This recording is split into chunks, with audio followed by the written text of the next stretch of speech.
मिन्हा international institute की professional makeup course की class number 1। तो आज हम सीखने वाले हैं स्किन टाइप्स के बारे में, क्योंकि यहाँ पर ही है हम गलती करते हैं कि हम अपनी स्किन टाइप की चीज़ें नहीं लगाते। हम कोई और चीज़ें लगा देते हैं, तभी कहते हैं कि हमारा मेकअप काला हो गया, मेकअप फट गया, मेकअप पैची हो गया। ये सारे मसले यहीं से शुरू होते हैं और यहीं पे ही हम इग्नोर कर देते हैं। अभी आप ये सवाल करेंगे कि अपनी स्किन टाइप को कैसे जानें, हमारी स्किन टाइप कैसी है, हमें कैसे पता चलेगा। तो सबसे पहले आपने क्या करना है कि जब आप सुबह को उठते हो तो आपका जो फेस का टेक्सचर है वही आपकी स्किन टाइप बता सकता है कि आपकी स्किन टाइप क्या है। सिंपली आपने अपनी स्किन टाइप को जानने के लिए क्या करना है, सुबह जब आप उठते हैं बिना फेस वॉश किए आपने टिश्यू पेपर ले लेना है और उसको अपने फेस पर टैप करना है। जब अपने फेस पे टैप करेंगे ना तो आपको पता चल जाएगा कि अगर आपकी स्किन ऑयली है, ड्राई है। जस्ट टिश्यू पेपर लेके फेस पे टैप करना है। अगर आपके फेस से ऑयल रिलीज़ हुआ है तो इसका मतलब आपका फेस ऑयली है पूरे फेस पे। और अगर आपकी स्किन पे कोई ऑयल नहीं है बल्कि आपकी स्किन बिल्कुल टाइट, इची, पैची, ड्राई है तो आपकी स्किन ड्राई है। और अगर आपकी स्किन पे कहीं पर तो ऑयल है और कहीं पर तो ड्राइनेस है, मतलब आपकी स्किन कॉम्बिनेशन है। अगर आपकी स्किन पे कहीं पर भी ना ऑयल है ना ड्राइनेस है, बिल्कुल नॉर्मल है, तो वो बिल्कुल नॉर्मल स्किन टाइप है। ऑयली स्किन वालों की क्या निशानी है कि उनके फेस में ऑयल भी होता है और दूसरा उनके ओपन पोर्स का काफ़ी इशू रहता है। फेस पे ओपन पोर्स बहुत ज़्यादा होते हैं जिनसे ऑयल रिलीज़ होता है। उसके बाद कॉम्बिनेशन स्किन जो होती है ना, वो ड्राई स्किन और ऑयली स्किन का मिक्सचर होती है। दरअसल कुछ इस तरह से होता है कि जो हमारी स्किन होती है वो सीज़न के मुताबिक भी चल रही होती है। कभी ऑयली होती है और कभी ड्राई होती है।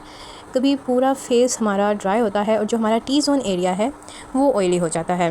ये जो टी बना होता है ये ज़्यादातर कॉम्बिनेशन स्किन वाली टाइप की गर्ल्स के लिए होता है। उसके बाद सेंसिटिव स्किन की बारी है। तो सेंसिटिव स्किन जो है कोई भी चीज़ उनको सूट नहीं करेगी। मिसाल के तौर पे अब जब मैं उनको क्रायोन लगा रही हूँ या मिस नोज़ की कोई भी बेस पे शिफ्ट कर रही हूँ तो जैसे ही मैं अप्लाई करूँगी या तो पिंपल निकल आएंगे, रैशेज़ हो जाएंगे, रेडनेस हो जाएंगे। तो सेंसिटिव स्किन को आप पहचान सकते हैं, कोई चीज़ भी सूट नहीं करती। बहुत ही कम चीज़ें, रेयर चीज़ें होती हैं जो उनको सूट कर जाती हैं। और नॉर्मल स्किन का जैसे बता दिया है कि ना ही ड्राई होती है ना ऑयली होती है और बिल्कुल नॉर्मल चल रही होती है। कोई भी चीज़ फेस पे सूट कर जाती है, बेबी स्किन जैसी, और जो कि बहुत रेयर होती है क्योंकि ऐसी कोई स्किन होती नहीं है, ज़्यादातर बेबी स्किन ही हो सकती है जस्ट ये। तो ये अब हमारी सारी स्किन टाइप्स थी। अब जो ये चीज़ है जो हम करते ही नहीं हैं, यहीं पे ही हम मार खा जाते हैं कि हमारा मेकअप यहीं से ख़राब होना स्टार्ट हो जाता है और हम कहते हैं कि शायद हमारा बेस ख़राब है, पाउडर ख़राब है, हमारा प्राइमर ख़राब है। तो यही चीज़ है जो सैलून में की जाती है, जिनसे मेकअप उनका फ्लॉलेस और वाटरप्रूफ रह जाता है, बहुत अच्छा सा लग रहा होता है। तो सी का मतलब है क्लींजिंग, उसके बाद है टोनिंग और उसके बाद है मॉइस्चराइजिंग।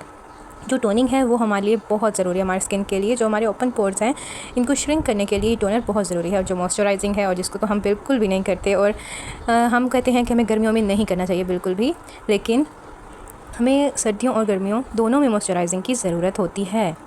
और ये जो हमारे दिमाग में बैठ गया है कि मॉइस्चराइज सिर्फ सर्दियों में करना चाहिए, तो हमें इस चीज़ को अपने जहन से निकालना है। उसके बाद जो है फेस स्क्रब और फेस पैक, ये बहुत ज़रूरी है। मिसाल के तौर पे अगर ब्राइडल को मेकअप करना है तो आप फ़ौरन से उसको ये फेस स्क्रब और फेस पैक नहीं करेंगे, मतलब एक रात पहले, एक दिन पहले आप ये फेस स्क्रब और फेस पैक कर सकते हैं। और अब क्लींजिंग पे आते हैं। क्लींजिंग हम कैसे करें? एमरजेंसी अगर करनी है कि आपका कस्टमर आया हुआ है, क्लाइंट है, तो सिंपली आपने फेस क्लींजिंग करनी है तो आप वाइप्स लगा दें, ठीक है। वाइप्स भी गार्नियर के रिवाज के बेबी वाइप्स मिलते हैं डिफरेंट, बस आप वो वाइप्स को अच्छे से क्लीन कर लें वाइप्स से फेस को।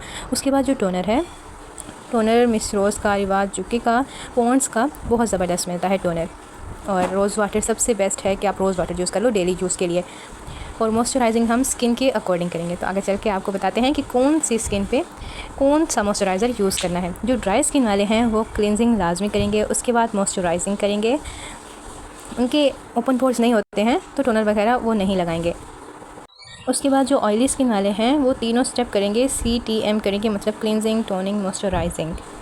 उसके बाद कॉम्बिनेशन स्किन वाले अपनी स्किन के अकॉर्डिंग यूज़ करेंगे कि समझते हो कि अगर आपकी स्किन ज़्यादा ड्राई की तरफ है तो आप क्लींजिंग और मॉइस्चराइजिंग करेंगे, और अगर आपकी स्किन ऑयली की तरफ है तो आप तीनों स्टेप फॉलो करेंगे, टोनर भी साथ यूज़ करेंगे। जो आप क्लींजिंग है ना वो आप वाइप्स यूज़ करनी है। मॉइस्चराइजिंग जो है वो आपने ड्राई स्किन वालों ने ऑयल बेस्ड मॉइस्चराइज़र यूज़ करना है, जैसे निविया का हो जाता है या पॉन्ड्स का हो जाता है, ऑयल बेस्ड होना चाहिए। बाकी बारी आती है फेस स्क्रब की। तो आप दही लें और चावलों का आटा लें, उसको अच्छे से मिक्स करें और फेस पर हल्का सा मसाज करें। और फेस पैक अगर बनाना है तो उसके अंदर आप हल्दी, बेसन और कॉफ़ी को अच्छे से मिक्स करें और फेस पे उसका पैक बना लें, आपका फेस पैक रेडी हो जाएगा। क्लास 1 में आज हमने जाना स्किन टाइप्स के बारे में कि हमारी स्किन टाइप्स किस तरह की होंगी और हमने उनकी प्रेप कैसे करनी है, सीटीएम कैसे करना है। और सीटीएम हमने लाजमी करना है चाहे हमारी स्किन जिस टाइप की भी है, क्योंकि इसके बगैर प्रोफेशनल मेकअप बिल्कुल भी अधूरा है। तो नेक्स्ट क्लास में मिलते हैं।